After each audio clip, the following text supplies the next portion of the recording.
सहकार क्षेत्रात गेली 93 वर्षे विश्वास, पारदर्शकता आणि आर्थिक शिस्त जपत वाटचाल करणाऱ्या शिक्षण सेवक सहकारी सोसायटीने 31 मार्च 2026 अखेरची आर्थिक आकडेवारी जाहीर केली असून संस्थेची आर्थिक घौडदौड कायम असल्याचे चित्र समोर आले.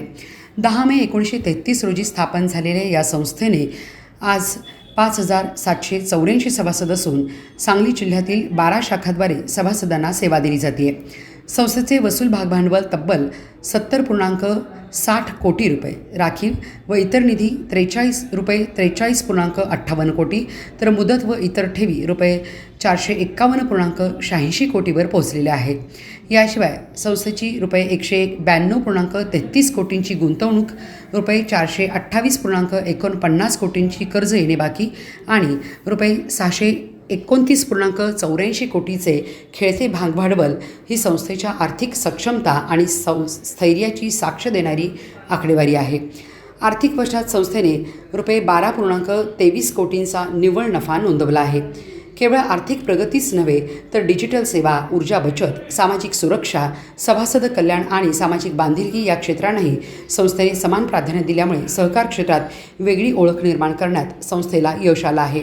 दरम्यान डेक्कन मॅन्युफॅक्चरिंग हॉल येथे होणाऱ्या संस्थेच्या 93व्या वार्षिक सर्वसाधारण सभेच्या पार्श्वभूमीवर chairman Shri Rajendra Khandekar, vice chairman Santosh Watve, मानद सचिव अरुण पाटील यांनी सभासदांना मोठ्या संख्येने उपस्थित राहण्याचे आवाहन केले आहे.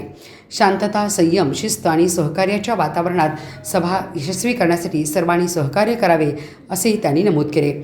यावेळी संचालक संदीप पाटील, संताजी घाडगे, धनपाल यादव, संतोष नाईक, RP पाटील, संजय कुंभार, अरविंद जैनापुरे, नितीन जाधव, आनंदा घोडे पाटील, शैलेंद्र गोंधळी, असलम मुलानी, प्राध्यापक राणी यादव, व्यवस्थापक महेश सिंग राजपूत आदी उपस्थित होते. शिक्षण सेवक सहकारी सोसायटी लिमिटेड सांगली या पगारदार सहकारी पतसंस्थेमध्ये सन 2025-26 या आर्थिक वर्षामध्ये 93वी वार्षिक सर्वसाधारण सभा डेक्कन मॅन्युफॅक्चर असोसिएट, माळ बंगला, माधवनगर रोड, सांगली या ठिकाणी 26/7/2026 रोजी दुपारी ठीक 1 वाजता या ठिकाणी आयोजित केलेले आहे. संस्थेच्या या 93व्या वर्षामध्ये पदार्पण करत असतानाच 10 मे 1933 साली श्री परांजपे साहेबांनी या संस्थेचं रोपटं लावलं. आज त्याचं वटवृक्षात रूपांतर झालेलं या ठिकाणी आपण सर्वजण पाहतो. शिक्षण सहकारी सोसायटीच्या कामकाजाच्या बाबतीत आदर्श अशी सेवक पगारदारी पतसंस्था ही सर्वच सभासदांच्या दृष्टिकोनात एक दीपस्तंभ या ठिकाणी ठरतो आहे. आम्हा सर्वांनाच याचा अभिमान वाटतो की सन 2025-26 या आर्थिक वर्षामध्ये सभासदांच्या हातामध्ये आम्ही जो ताळेबंद आमचा या ठिकाणी देतो, त्यामध्ये नफा-तोटा पत्रक असेल, नफा वाटणी असेल, या स्वीकृतीसाठी सभासदांच्या समोर आम्ही या ठिकाणी जाणार आहोत.